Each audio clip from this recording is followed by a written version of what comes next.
सद्बुद्धि, सन्मार्ग और कार्य का संकल्प देना, अडिग रहे विश्वास तुम पर, ऐसा अंतः कर देना। मेरे हृदय में आने में तुम्हें कोई संकोच न हो। हे गुरुदेव, मुझे नज़रों से दूर कभी न होने देना। हे गुरुदेव, मुझे नज़रों से दूर कभी न होने देना। नमस्कार, गायत्री चिंतन धारा के इस सतत प्रवाह में आपका स्वागत है। मित्रों, कर्मकांड ऐसे करें तो लाइफ बदल जाएगी। क्या कर्मकांड करने से लाइफ बदल जाती है? किसकी लाइफ बदलेगी? पुरोहितों की लाइफ बदलेगी, पंडितों की, जजमानों की? किसकी लाइफ बदलेगी? मैं एक भीतर की बात बताता हूँ। आप जो कुछ भी यहाँ चर्चा में देखते सुनते हैं, इसमें आपके जैसे कई श्रोताओं का बड़ा योगदान होता है। कई लोगों से जो चैनल से जुड़े हैं हमें कमेंट करते हैं, व्हाट्सएप करते हैं, रचनात्मक सुझाव भी देते हैं, टॉपिक सुझाते हैं किसके ऊपर वीडियो बनाना चाहिए। उन सभी का योगदान इन वीडियोस में होता है। फाइनल तो माता जी करती हैं, वो अलग बात है, मगर इन सब का सहयोग होता है। देखो, इसी वीडियो की बात बताता हूँ। पहले इस वीडियो का हेडिंग था कर्मकांड उनके लिए जो समाज में सकारात्मक परिवर्तन चाहते हैं। अब कुछ लोगों को ये हेडिंग भेजा, फोटो भेजा, क्या भाई साहब ये कैसा रहेगा? तो एक भाई ने कहा, अरे यार, लोगों को सुधारने के पहले खुद को सुधारने का जुगाड़ लगाओ। लोग खुद सुधरेंगे तब तो लोग कर्मकांड करेंगे, तो उनसे लोग सुधरेंगे। मैंने कहा, अभी तक सभी वीडियो आत्म सुधार पर ही तो थे, ये कर्मकांड पर है। अब कर्मकांड प्रभावी कैसे बने, ये अपना टॉपिक रहने वाला है। वो बोले, हाँ, आदमी ठीक रहेगा तभी तो वो ठीक से कर्मकांड भी करेगा। आप कर्मकांड करते हो या नहीं, है ना, ये विषय उन सभी के लिए महत्वपूर्ण है जो गुरुजी का काम करना चाहते हैं, दावा करते हैं कि मैं गुरुजी का काम कर रहा हूँ, गुरुजी का अच्छा शिष्य हूँ। तो ये विषय उन सभी के लिए है। पहली बात तो यही कि कर्मकांड से लाइफ बदल सकती है। हाँ, करने वाले की भी लाइफ बदल सकती है और करवाने वाले की लाइफ भी बदल सकती है। कर्मकांड असल में बहुत गंभीर बात है ना। कर्मकांड करने वाला मास्टर नहीं है, करवाने वाला मास्टर नहीं है। फिर भी अगर गंभीरतापूर्वक अध्ययन किया जाए, अभ्यास किया जाए, है ना, ईमानदारी से प्रयास हो, तो दोनों का भला हो सकता है। अगर ऐसा नहीं होता तो गुरुदेव हमें कर्मकांड कराने के लिए क्यों कहते? गुरुदेव ने कहा तो कुछ सोचकर कहा है। कर्मकांडों की रचना ही इसीलिए की जाती है कि जीवन के स्तर में, जीवन के चिंतन में, व्यवहार में सुधार हो और दुष्परिणामों से बचा जाए, मुसीबतों से बचा जाए, है ना। ठीक है, हर कोई परफेक्ट नहीं होता कर्मकांड करवाने के लिए, परंतु अगर ढंग से प्रयास करें तो सुधार क्यों नहीं होगा? बहुत से लोग शिकायत करते हैं कि भाई लोग कर्मकांड करने के लिए जाते हैं तो एक बार माइक मिल गया तो माइक छोड़ते ही नहीं हैं, एक एक व्याख्या को इतनी इतनी लंबी कर देते हैं। अरे भाई लंबी कर देते हैं, किसी को अच्छा नहीं लगता तो आप दूसरे को भेजो। क्या सभी ऐसे ही हैं? और अगर सभी ऐसे हैं तो आप खुद क्यों नहीं करते? ये दूसरों से काम करवाने की भावना छोड़ो। गुरु का काम है ना, अपने गुरु का काम है, अपन करेंगे। दूसरा क्या करता है इसके ऊपर आपका कंट्रोल कैसे हो सकता है? वो ज़्यादा उदाहरण देते हैं, वो ज़्यादा कहानियाँ बताते हैं, उनका कर्मकांड बहुत लंबा होता है। कोई कहता है कि हम उस आदमी के यहाँ नहीं जाते कर्मकांड कराने, वो तो बोलता है बिया जन्मदिन संस्कार है, 10 मिनट में कर दो, यज्ञ करना है 20 मिनट में कर दो। तो 10 मिनट में 20 मिनट में कैसे करें? तो कर्मकांड क्या करें, कैसे करें, कितना समय हमारे पास में है, सामने वाला आपको कितना समय दे रहा है, इन सब का एक संतुलन बनाना है। इन सब का एक संतुलन बनाना है। व्यावहारिक संतुलन होगा, सुनने वाले को, कहने वाले को अच्छा लगेगा, है ना, और कम समय में अच्छी बात बोली जाएगी। बहुत सारी बातें हैं जिनको काट छाट करके कर्मकांड को छोटा भी किया जा सकता है, ऐसी कोई बात नहीं। भाई कर्मकांड नहीं करा रहा है उससे अच्छा कुछ करा रहा है, ये तो ठीक है ना। तो जितना वो करा रहा है उसमें उस समय में जो कुछ आप कर सकते हो वो करो। गुरुदेव का तो एक ही सूत्र है, धर्म तंत्र से लोक शिक्षण होना चाहिए। आप पवित्रता का ख्याल रखें, शुचिता का ख्याल रखें, मंत्रों का ख्याल रखें, जो भी करें वो ठीक से करें, अच्छे उद्देश्य से करें तो अच्छा होगा, है नहीं? अच्छे उद्देश्य से करेंगे तो अच्छा होगा ना, क्यों नहीं होगा? तो इस बात को याद रखिए कि कर्मकांड की रचना ही इसीलिए की जाती है कि जीवन के स्तर में, चिंतन व्यवहार में सुधार हो, ये काम होना चाहिए, बस। ठीक है नहीं? ठीक है। वास्तव में देखें कि पुरोहिती करने वाले का सुधार पहले होता है। हम जितना सीखेंगे, हम जितना अध्ययन करेंगे, हम जितना जीवन की बारीकियों को समझेंगे और अपने जैसा दूसरे को मानेंगे, अपने जैसा दूसरे को मानेंगे, तो आपने को मालूम है इस काम में ये मुसीबत होती है तो ये इससे दूर होती है, तो आप अपने अनुभव का लाभ उस संस्कार में जोड़ सकते हैं, दे सकते हैं। धर्म तंत्र के माध्यम से देंगे तो सामने वाले का विश्वास भी होगा। पकड़ पकड़ के बैठा के भाषण दोगे तो कौन सुनेगा, है नहीं? तो ठीक है। और वो जजमान को कैसे समझाया जाए, कैसे बताया जाए कि वो बोर भी ना हो, है ना? और जजमान समझने लगेगा, बात उसके समझ में आएगी कि हाँ ये विषय महत्वपूर्ण है, तो वो करेगा। और विषय वाकई महत्वपूर्ण है भाई। कर्मकांड जो है मनुष्य को श्रेष्ठ बनाने की पद्धति है, संस्कार पद्धति है। कर्मकांड का है कि यज्ञ के संस्कार की तो कर्मकांड है, और काय की बात है नहीं? तो भारतीय संस्कार परंपरा बहुत प्राचीन है, इसी के आधार पर तो जो है हमारा देश उन्नत हुआ। इसी के आधार पर तो भारतीय संस्कृति टिकी हुई है। गुरुदेव हमें सिखाते ही क्यों अगर इसका इम्पोर्टेंस नहीं होता तो ठीक है, मुख्य विषय पर आते हैं, है नहीं? कर्मकांड कैसे करें कि लाइफ बदल जाए, ऐसे करें कि लाइफ बदल जाए। हमारे यहाँ एक सूत्र कहा गया है, विद्या ददाति विनयम, विनय ददाति पात्रताम, है ना? जिसको जीवन विद्या गुरु कृपा से प्राप्त होती है, जो जीवन के रहस्यों को, जीवन की सच्चाई को समझने लगता है, तो उसको सार्थक और निरर्थक में भेद करना आ जाता है नहीं? और फिर वो विनयशील हो जाता है। उसको जब सच्चाई समझ में आती है तो वो नम्र होता है, विनयशील होता है, उसमें समझदारी बढ़ते जाती है। तो फिर जीवन में समझदारी के साथ, विनय के साथ पात्रता भी बढ़ती है? हमारी संस्कार परंपरा जीवन विद्या का व्यवहार ही तो सिखाती है ना, कैसे जीवन होना चाहिए, प्रकृति से तालमेल कैसे होना चाहिए, ईश्वरीय शक्तियों से तालमेल कैसे होना चाहिए। यही तो बातें सब संस्कार में रहती हैं। दरअसल कर्मकांड शब्द आजकल है ना मन में थोड़ा कन्फ्यूजन पैदा करता है, क्योंकि लोगों का अध्ययन ज़्यादा है नहीं, संस्कृत किसी को आती नहीं, और हमें अपनी संस्कृति परंपरा का ज्ञान भी नहीं है।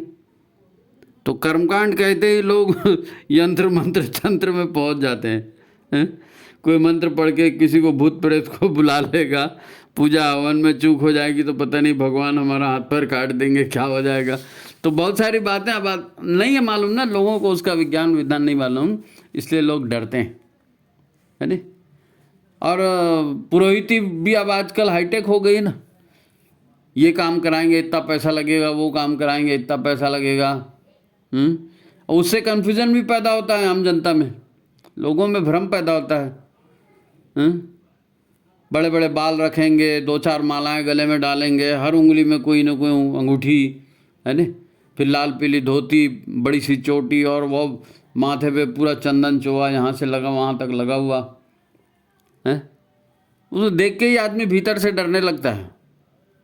माफ़ करना अगर बुरा लगे, बाजार में दरअसल ना पुरोहिती का बिजनेस सा चल पड़ा है, और इसी डर के आधार पर ही वो बिजनेस फल फूल भी रहा है। लोगों को डरा देते हैं, हाँ नहीं अमुक तो वो चीज़ होनी चाहिए, ऐसा नहीं वैसा होना ही चाहिए, वो बाएं हाथ से ही होना चाहिए, और लाल हुई फूल होना चाहिए, और पीला ही फूल होना चाहिए, और जाने कहाँ कहाँ का उसको चमका देते हैं, बेचारा डर जाता है। आप भी जानते हैं क्या क्या कहानी चल रही है कर्मकांड के नाम पर, पूजा पाठ के नाम पर। समाज के नवनिर्माण में मानव के दैवी गुणों के विकास में, हैं? ऐसे लोगों का कोई महत्व नहीं रह जाता। पर इनकी वजह से धर्मतंत्र से लोक शिक्षण रुक गया है और अंधविश्वास फैल रहा है, अंधविश्वास फैल रहा है। अब हम कर्मकांड की बात कर रहे हैं। आपको लग सकता है कि आज के इस विज्ञान युग में जब स्टार लाइन की बातें हो रही हैं, आर्टिफिशियल इंटेलिजेंसी यानी कृत्रिम बुद्धिमत्ता की बातें हो रही हैं, ड्रोन की, रोबोट की टेक्नोलॉजी से दुनिया चल रही है, और आज भी आप कर्मकांड पूजा पाठ की बात कर रहे हो। दोनों में कोई समानता है? कहाँ ये विज्ञान की खोजें और कहाँ ये पूजा पाठ कर्मकांड संस्कार की बात कर रहे हैं? कोई समानता है दोनों में? हाँ, दोनों में कोई समानता नहीं है। आप ठीक सोच रहे हैं, दोनों अलग अलग हैं, कोई समानता नहीं। एक बाह्य विज्ञान की बात करता है, जीवन में सुविधा के लिए जटिल तकनीक व्यवस्था लाने की बात करता है, और दूसरा जो है ये कर्मकांड में ऐसा कुछ होता दिखता है नहीं। किसी को समझ में आता नहीं कि भाई यहाँ फूल पत्ती चढ़ा दिया, ये मंत्र बोल दिया, वो श्लोक दिया, इससे क्या होगा, तो लोगों का विश्वास इस पर बनता नहीं, तो यकीन करना मुश्किल हो जाता है कर्मकांड पे। अब इसे ऐसा समझो कि किसी को सुनाई कम दे रहा है नहीं, किसी को सुनाई कम दे रहा है। आपने कहा वो कान में यार आवाज़ कम हो गई, तो आज का आधुनिक विज्ञान आपको एक से एक मशीनें देगा। एक मशीन लगा लो, दूर का भी सुनेंगे, 20 मीटर का भी सुनेंगे, 5 मीटर का भी सुनेंगे, टीवी भी सुनेंगे, ज़्यादा करने, एवं मशीन देगा आपको अटैचमेंट के लिए, है नहीं। और कर्मकांड क्या करेगा? कर्मकांड बताएगा कि आपके भीतर में अगर सुनने की क्षमता कम हो गई है तो इस वजह से कम हो गई है, ऐसा ऐसा आप कर रहे हो, ये मत करो, ऐसा ऐसा खाते पीते हो, ऐसा ऐसा खाना पीना मत करो, है ना। ईश्वर की व्यवस्था ऐसी नहीं है, आप ईश्वर की व्यवस्था से चलो। कान भी तो ईश्वर ने बनाए हैं, क्षमता ईश्वर ने दी है। तो कर्मकांड आपको वो सिखाता है और भीतर से मजबूती लाता है और कान को अपडेट कर देता है। आपको मशीन की जरूरत ही नहीं। ऐसा सुधार अपनी लाइफस्टाइल में कर लेंगे तो ये तकलीफ पैदा नहीं होगी, ये कर्मकांड बता देता है। तो एक बाहर से मशीन ला के दे रहा है आपको, एक संस्कार जो है वो भीतर से ठीक कर रहा है ना। तो इसलिए संस्कारों का महत्व है। मशीनें कितनी खरीदोगे, किस किस चले मशीन खरीदोगे, है ना। इसलिए गायत्री परिवार ने जो है ना सद्बुद्धि के सुसंस्कारों के विस्तार का एक बहुत बड़ा महत्वपूर्ण कार्यक्रम अपने हाथ में लिया है। लोगों में सद्बुद्धि जगे, संस्कारों अच्छे हों, है ना। अब जिसने जिसने भी गुरु दीक्षा ली है और जो गुरु का काम करने का संकल्प लिया है, उसको कर्मकांड सीखना चाहिए। तभी तो घर घर जाकर आप अलग जगा सकते हैं। वो कहते हैं ना, घर घर जाएंगे अलग जगाएंगे। कैसे जगाएंगे? घर में जाके किस विषय पे बात करेंगे? संस्कारों पे बात करेंगे, कर्मकांड के बात करेंगे, तो आपको वो आना चाहिए। हम सब गुरु का ये धर्मतंत्र से लोक शिक्षण का काम है ना, ये हम करेंगे, ये करना सीखेंगे तो विश्वास रखिए, और इससे सबसे पहले खुद का ही लाभ होने वाला है। ये ब्राह्मण का काम है। हम ब्राह्मण बनेंगे, हमारी शक्ति बढ़ेगी, हमारे विचार शुद्ध होंगे, हमारा लाभ होगा। गुरु ने हमें ब्रह्म विद्या दी है।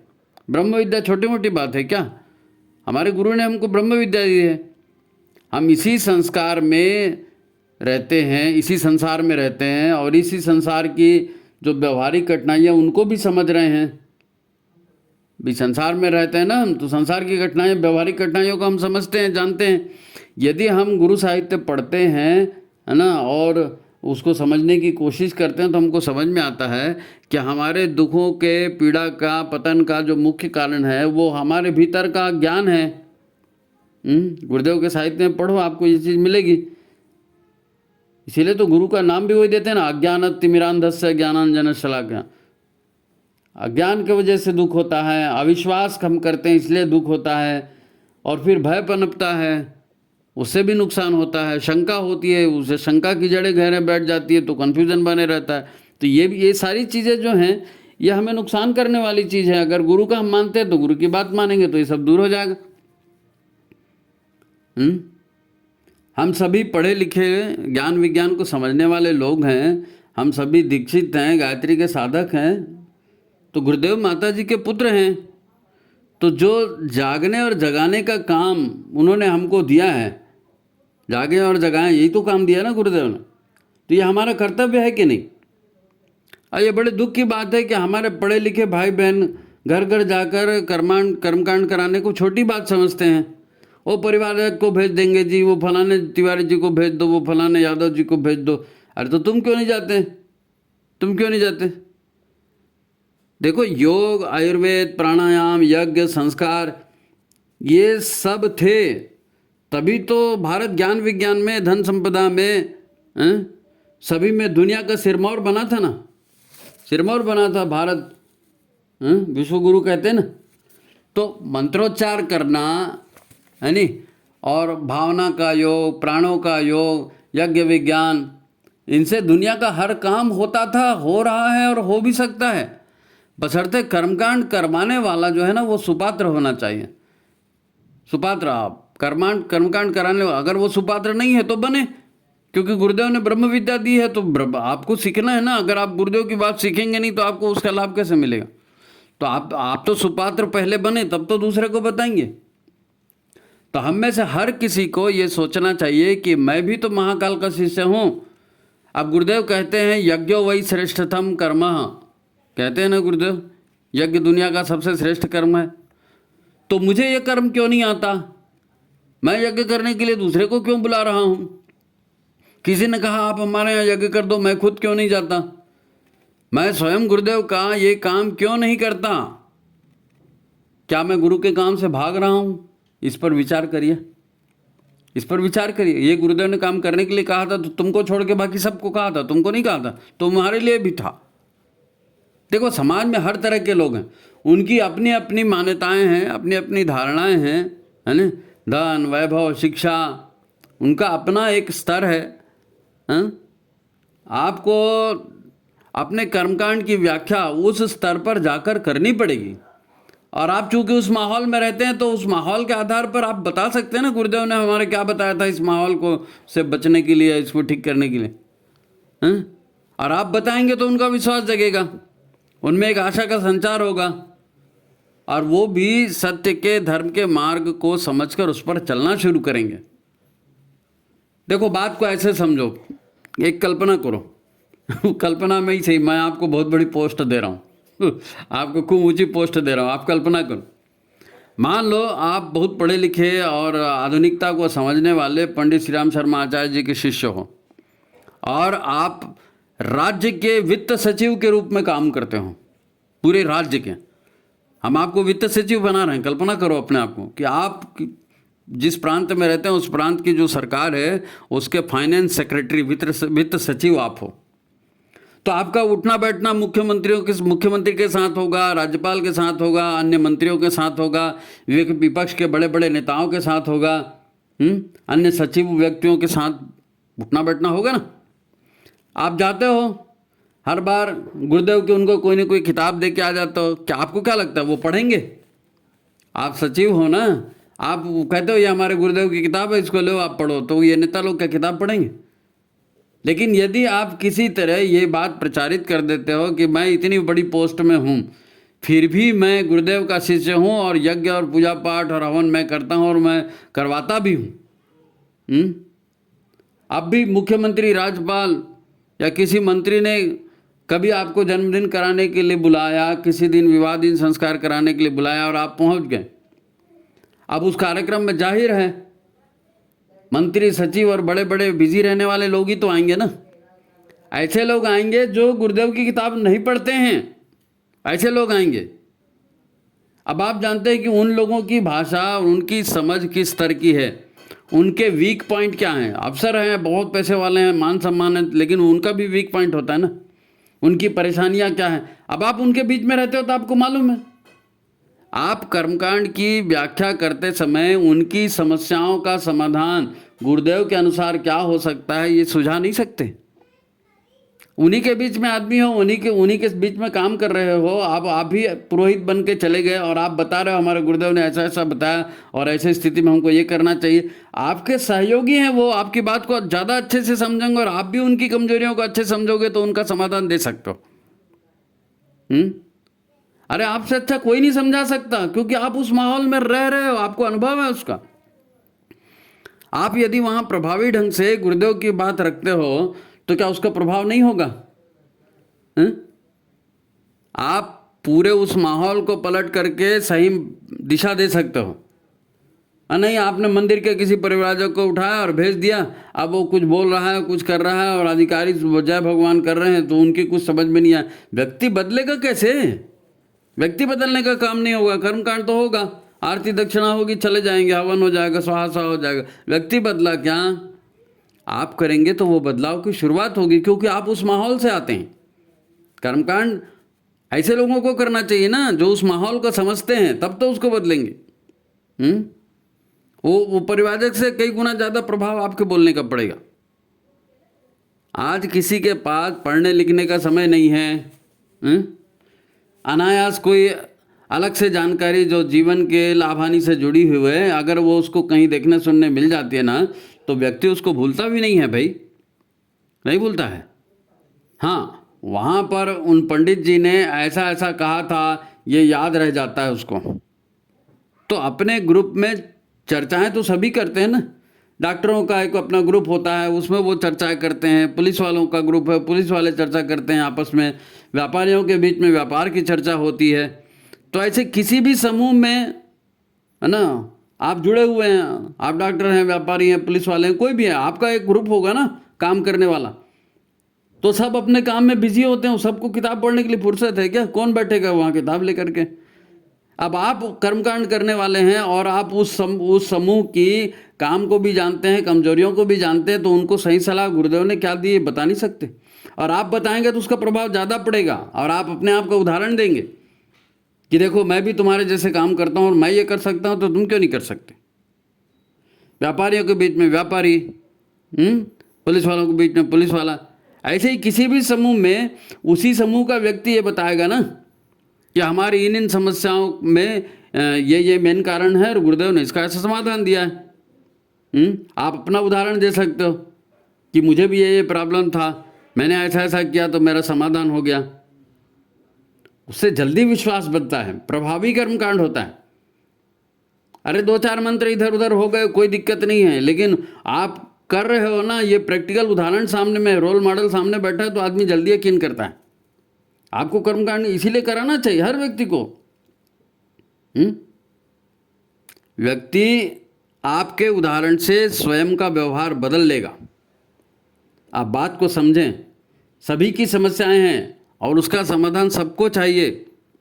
लोग पोथी पुराण पर सहज विश्वास नहीं करते, उनको प्रत्यक्ष प्रमाण चाहिए। गुरुदेव ने भी अपने जीवन का प्रत्यक्ष उदाहरण देके समझाया ना, तब तो आपने गुरुदेव पर विश्वास किया।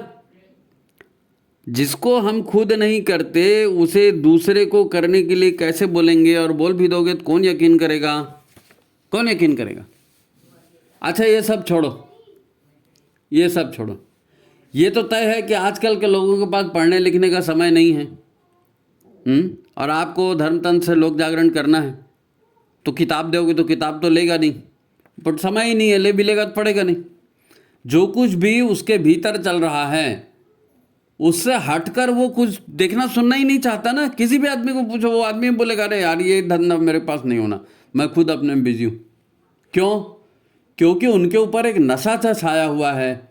आज की लाइफ जो फास्ट हो गई ना, तो फास्ट लाइफ में काइनेटिक एनर्जी डेवलप हो गई। आप आदमी 24 घंटा उसी बारे में सोचते रहता है। उसको नई चीज़ कोई दोगे, ये तुम्हारा इसमें फ़ायदा है, वो बोलेगा हाँ ठीक है टेबल पर रख दो। तो उनके ऊपर एक उतावलापन है, हर किसी के ऊपर। वो सब भविष्य के सपनों में जी रहे हैं, भविष्य के सपनों में जी रहे हैं। और भविष्य ये वो बाहर की दुनिया है जो आप नहीं चलाते। आप संसार को आप चलाते हो क्या? नहीं चलाते। संसार में बहुत सी फोर्सेस काम करती हैं, आपको उन सब के ऊपर कंट्रोल है? नहीं है। आप उसको कैसे बदल सकते हो? आपके हाथ में कुछ नहीं है। संसार आपके हिसाब से थोड़ी चलेगा। आप सोचो ना, कर्मकांड मन को और अपनी कामनाओं को ईश्वरीय व्यवस्था से जोड़ने की बात करता है। कर्मकांड में हम क्या करते हैं? मन को और अपनी कामनाओं को ईश्वरीय व्यवस्था से जोड़ने की बात करते हैं, ताकि बहकाव मत हो, ठोकर मत लगे। इंद्रिय संयम, अर्थ संयम, विचार संयम की बात करते हैं।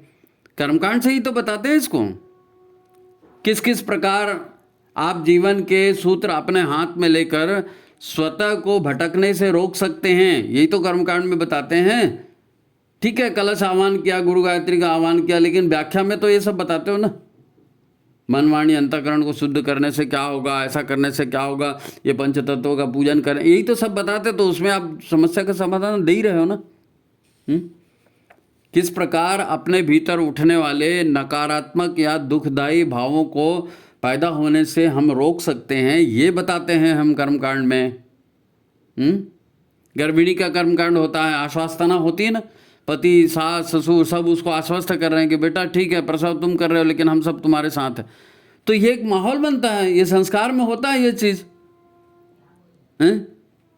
आज गर्भ संस्कार का प्रशिक्षण होता है, महिलाएं जाती हैं, गर्भिणियों को बताती है, समझाती है, तो वो भी समझ रही ना कि भाई एक महिला है, इसका भी बच्चा है, ये मेरे को बता रही है, जरूर ठीक बता रही होगी।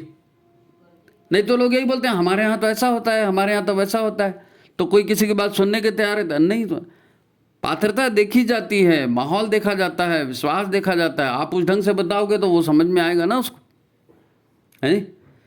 देखो जीवन जो है ना, ये भविष्य का जीवन नहीं है।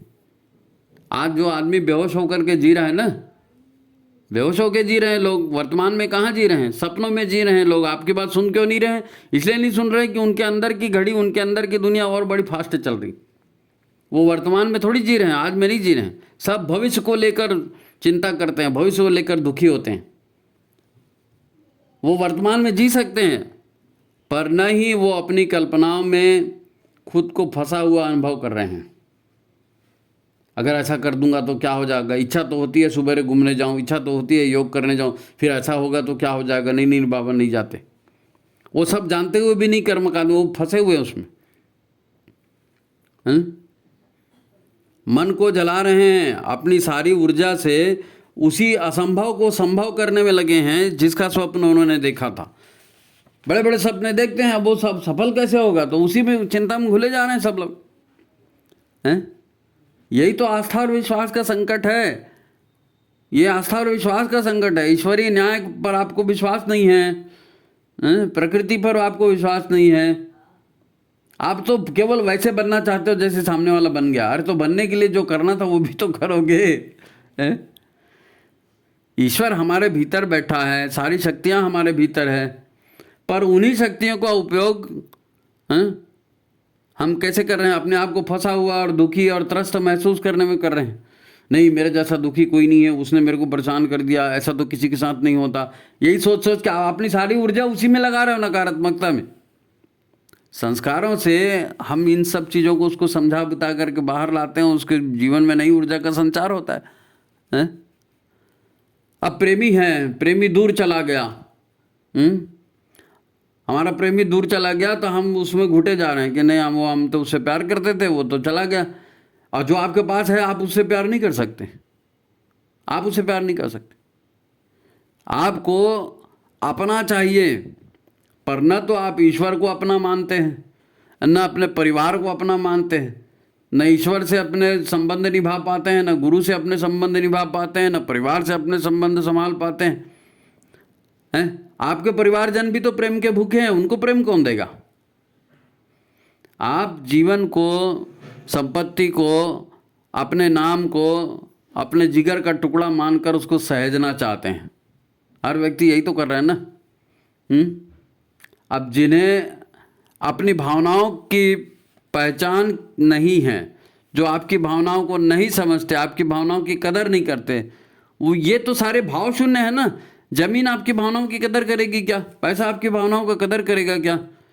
ये भावना शून्य है, मगर आपको उससे प्यार है तो वो वहाँ से रिटर्न क्या मिलेगा आपको? कुछ नहीं मिलने वाला है। व्यक्ति आज को बदलना चाहता है, ये संभव नहीं है। आप चाहते हैं मेरी मुसीबत आज दूर हो जाए, मेरी बीमारी आज दूर हो जाए, मेरे दुश्मन आज दूर हो जाए, ये कैसे संभव है? हमारा आज बीते हुए कल का परिणाम है। हमारा आज बीते हुए कल का परिणाम है। आज आप डॉक्टर कहलाते हो, क्यों कहलाते हो? क्योंकि 20 साल आपने पढ़ाई करी है। आप एक बिजनेसमैन हो, आप एक कर्मचारी हो, क्योंकि आपने उसकी योग्यता पाई है, उसमें समय लगा है आपको। तो आज के आज कोई चीज़ कैसे बदल जाएगी? आप स्त्री हैं, आप पुरुष हैं, गरीब हैं, रोगग्रस्त हैं, अकेले हैं, हैं, लोग आपको परेशान कर रहे हैं, सारी दुनिया आपकी दुश्मन है। तो अभी के अभी सब उलट जाएगा और अचानक हो जाएगा, अचानक पैसा भी मिल जाएगा, अचानक लोग आपसे प्रेम भी करने लगेंगे, आपका सम्मान भी करने लगेंगे, और सारे दुश्मन जो हैं वो एकाएक आपके रास्ते से हट जाएंगे और आपकी सेवा करना शुरू कर देंगे। ये चाहते हो आप? अभी कभी हो जाएगा। आप इसी चिंता में घुले जा रहे हो ना, क्या होगा कल, ये कैसे सुधरेगा। हाँ, खुद तो सुधर नहीं रहे, कैसे सुधरेगा, कैसे होगा। है, आप कुछ सीखना नहीं चाहते, कुछ समझना नहीं चाहते, आप 4 कदम चलना नहीं चाहते। आप चाहते हो मंजिल आपके पास आ जाए, सचिन तेंदुलकर के पास जैसी आई, शाहरुख खान के पास जैसे आई, वैसे मेरी भी तकदीर आ जानी चाह रहा है। अच्छा से ऐसे हो जाता है क्या? उन्होंने भी मेहनत की है भाई। हैं, ये केवल सपना हो सकता है। आप ये सब वीडियो में देख सकते हैं, नशीले दवाएं खा करके, और नशीले इसमें नशे में आप खूब अपने आप को बहुत बड़ा तोपचंद समझ सकते हो। हकीकत में ऐसा नहीं होता भाई। अरे सीधी सीधी आपको चाय पीना है तो चाय बनाने में भी समय लगता है, चाय बनाने में भी समय लगता है, और चाय बनाने की टेक्निक भी सीखनी पड़ती है, चाय बनाने की टेक्निक भी सीखनी पड़ती है, नहीं तो चाय अच्छी नहीं बनती, आदमी फेंक देता है उसको। आप तो अपने जीवन को ही समझना नहीं चाहते और चाहते हैं कि सब कुछ ठीक हो जाए। मैं तो फलाना फलाना तोपचंद हूँ। ऐसा नहीं होता है, ऐसा नहीं होता है। संस्कार की बात कर रहे हैं, मनुष्यता की बात कर रहे हैं, ये आदि और अंत तक क्या बोलते हैं उसको, शुरुआत पहले भी यही सच था और आज आखिरी भी यही सच रहेगा। गुरुदेव की एक पुस्तक है, समस्त विश्व को भारत के अजस्र अनुदान। गुरुदेव की पुस्तक है, वांग्मय है पूरा, समस्त विश्व को भारत के अजस्र अनुदान। उसमें उन्होंने समझाया है कि कैसे भारत ने सारी दुनिया को सुख का, प्रेम का संदेश दिया, वैभव का संदेश दिया, सबको जो है उन्नत उठाने में भारत ने कैसे योगदान किया, और विभिन्न देशों में आज भी उसके अवशेष कैसे पड़े हुए दिख रहे हैं। गुरुदेव ने पूरा वर्णन उसका किया है। तो क्या हमको विज्ञान नहीं आता था? विज्ञान आता था। एक से एक मंदिर बनाए हमने, एक से एक हवाई जहाज बनाए हमने, एक से एक अस्त्र शस्त्र बनाए हमने, बड़े बड़े महाभारत, बड़े बड़े युद्ध लड़े गए। विज्ञान उस समय भी था। ऐसा नहीं है कि हमारे पूर्वजों के पास विज्ञान नहीं था, वो खाली कर्मकांड लगा के करके, चंदन लगा के घूमते थे, धोती पहन के घूमते थे, लंगोटी पहन के। ऐसा नहीं है। धोती पहना, आप वो ऊपरी कलेवर क्यों देख रहे हो? आप ऊपरी कलेवर क्यों देख रहे हो? ज्ञान को देखिए, भीतरी सामर्थ्य को देखिए। आत्मशक्ति भीतर से आती है। तो ये मनुष्य को बेहतर बनाने का तरीका है ना। संस्कार, संस्कार, कर्मकांड, यज्ञ, ये मनुष्य को भीतर से अच्छा बनाते हैं। मनुष्य का जन्म तो वैसे ही होता है जैसे पशुओं का होता है। गुरुदेव का ये कोटेशन है, बहुत महत्वपूर्ण कोटेशन है, कि मनुष्य का जन्म तो वैसे ही होता है जैसे अन्य पशुओं का होता है, लेकिन मनुष्यता उसको परिश्रम से अर्जित करनी पड़ती है। और ये परिश्रम कहाँ होता है? यह परिश्रम संस्कार में, कर्मकांड में होता है ना। ब्राह्मण ठीक रहेगा, समाज को सुधारने वाले ठीक रहेंगे, दिमाग ठीक रहेगा समाज का, तो समाज उन्नति करेगा। कर्मकांड पर ये वीडियो बनाने का उद्देश्य भी यही था कि भाई लोग जुड़ जाते हैं, लोग सोचते हैं कि कर्मकांड कोई और करेगा, अच्छा कोई और बनेगा। अरे भाई साहब, ऐसा नहीं होता है। गुरुदेव ने स्वयं जीवन को जीकर दिखाया। आप जीकर दिखाओगे तब तो व्यक्ति मानेगा। मैंने आपको इसीलिए बताया कि यदि आप कैबिनेट में हो तो आप कैबिनेट के लोगों को एक दूसरा कोई जाके समझा सकता है क्या? डॉक्टरों के बीच में दूसरा घुसेगा? डॉक्टर के पास इतना टाइम ही नहीं होता कि दूसरे की बात सुने। लेकिन आप गुरुदेव से जुड़ गए हो, उस परिवेश में हो, तो उस परिवेश की जिम्मेदारी आपको लेनी पड़ेगी। नहीं साहब, मैं कर्मकांड नहीं करता, नहीं करता, तो सीखो, सीखो। देखो, भोग विलास, आसुरी प्रवृत्ति, ये जितना भी हो रहा है ना, अगर इंसानियत विकसित नहीं होगी तो इससे राक्षस ही पैदा होंगे, राक्षस ही पैदा होंगे। बुद्धि और सत्कर्म से इंसान देवता बनता है ना, वो तो है नहीं तो क्या करेंगे? तो इतना वैभव भी इकट्ठा कर लें, इसीलिए तो आज दुनिया विनाश के कगार पर खड़ी है। हजारों परमाणु बम लोग लेके बैठे हैं और ये विनाश होगा, अब ये तय है। महाकाल विनाश कर रहे हैं, भ्रष्टाचार दूर कर रहे हैं, कुछ लोग बचेंगे। और जो नया युग आने वाला है वो अध्यात्म विज्ञान का युग आने वाला है। विज्ञान सच है, विज्ञान बुरा नहीं है, विज्ञान सच है, तो विज्ञान को नहीं छोड़ना है, लेकिन अध्यात्म को भी नहीं छोड़ना है, आत्मशक्ति को भी नहीं छोड़ना है। तो अपने आप को जानो, अपने आप को पहचानो, अपने आप को बेहतर बनाओ, विज्ञान का भी आश्रय लो। कौन मना कर रहा है नहीं? तेन त्यक्तेन भुंजिता, आप त्याग करके भोग करिए। भोग से कोई मना नहीं करता, शादी करने से कोई मना नहीं करता, बच्चे पैदा करने से कोई मना नहीं करता, लेकिन त्याग और भोग का संतुलन करना है। कर्मकांड से यही सिखाते हैं, और ऐसे कर्मकांड करेंगे तो वास्तव में व्यक्ति भी बदलेगा और दुनिया भी बदलेगी। देखो, कर्मकांड सिखाना हमारा उद्देश्य नहीं है, वो तो बहुत लोग सिखा रहे हैं, हम तो उनको चाबी भर रहे हैं जो ये कर नहीं रहे हैं और उनको करना चाहिए। गायत्री चिंतन धारा से ये चिंतन आज इसीलिए दिया गया कि ये हम गुरुदेव का काम है ना, यज्ञ वही श्रेष्ठतम कर्म, संस्कार ही मनुष्य को महान बनाता है। तो यज्ञ और संस्कार हमको खुद को करना है, अपने अपने ग्रुप को करना है, कराना है उनको, है ना, अपने अपने ग्रुप की जिम्मेदारी अपने को लेनी। तो ठीक है, आज की बात यहाँ समाप्त करते हैं, है ना। लाइक करिए, शेयर करिए। लाइक करना लोग भूल जाते हैं, शेयर करते हैं तो उसको इन्फॉर्म करना भूल जाते हैं। आप उसको इन्फॉर्म भी कीजिए जिसको शेयर कर रहे हो, ठीक है। सभी को प्रणाम, नमस्कार। गंभीर विषय है, ध्यान दीजिए इस पर, है ना। ठीक है।